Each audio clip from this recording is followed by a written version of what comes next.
Entrepreneurship is fast becoming the best option for many young persons, especially in a tight economy where jobs are scarce.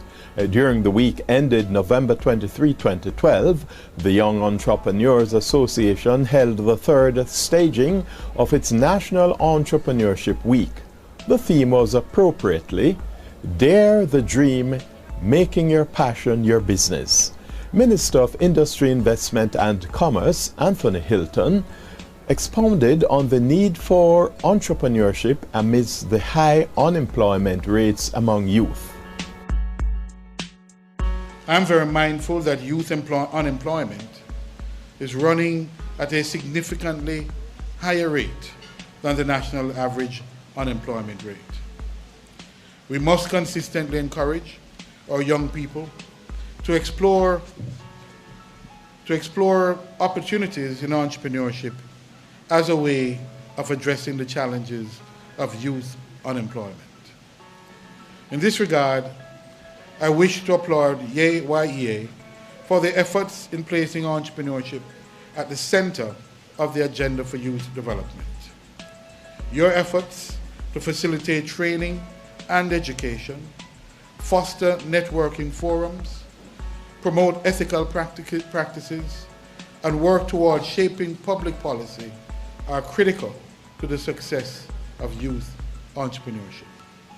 Guest speaker Mrs. Patsy Latchman Atterbury, Vice President, Small and Medium Enterprises at Scotiabank Jamaica, spoke on the importance of record keeping in businesses.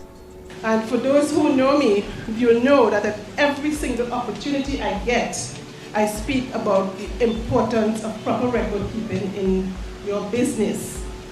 And for me, it was a great pleasure to hear and to continue to hear that the dialogue on record keeping has become so robust that now at almost every meeting that is had, you have that discussion being brought to the table.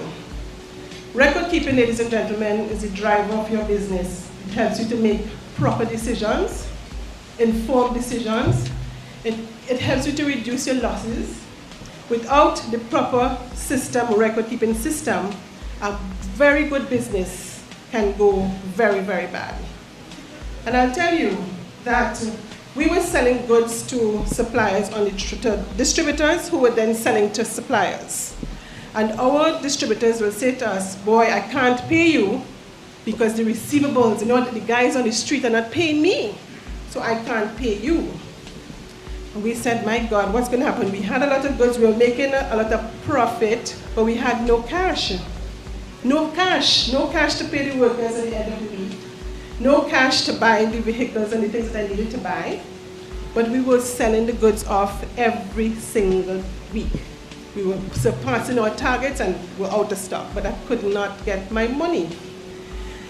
And over time, what happened is that because we didn't have the right system in place, the company became fairly cash-strapped and could have collapsed within a month if we didn't have some very close interventions. But we were good at it, so we were able to develop some quick Excel spreadsheets. And I say Excel spreadsheets, guys, because a lot of times we speak about record keeping, and people think it's an elaborate accounting system that needs to be in place. It's not that.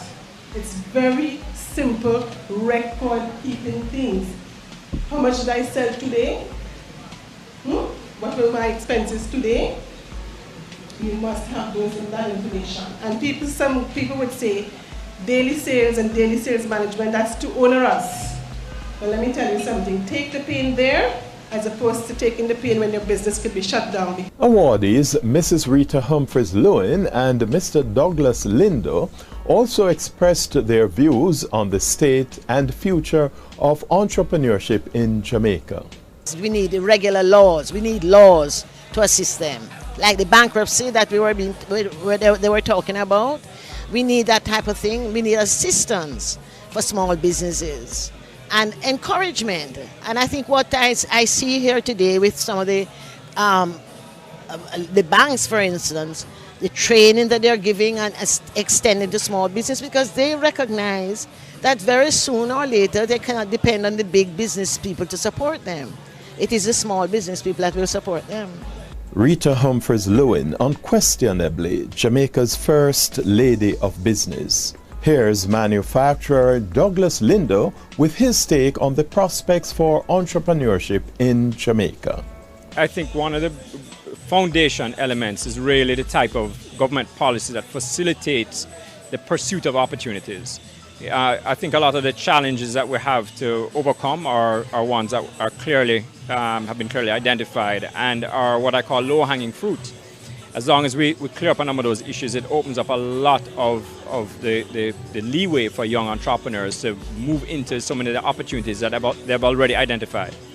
My own view is that governments should build the type of legislative framework that encourages and facilitates the growth and culture of legitimate businesses in Jamaica and rid the system of archaic laws and public sector bureaucratic practices which stifle legitimate risk-taking. There's hope, though, as both the government and the opposition are seeing the light and appear to be at one on issues such as insolvency legislation, legislation facilitating better credit for small businesses, and generally legislation which makes it easier to start a business in Jamaica. Now, both need to act quickly and talk less.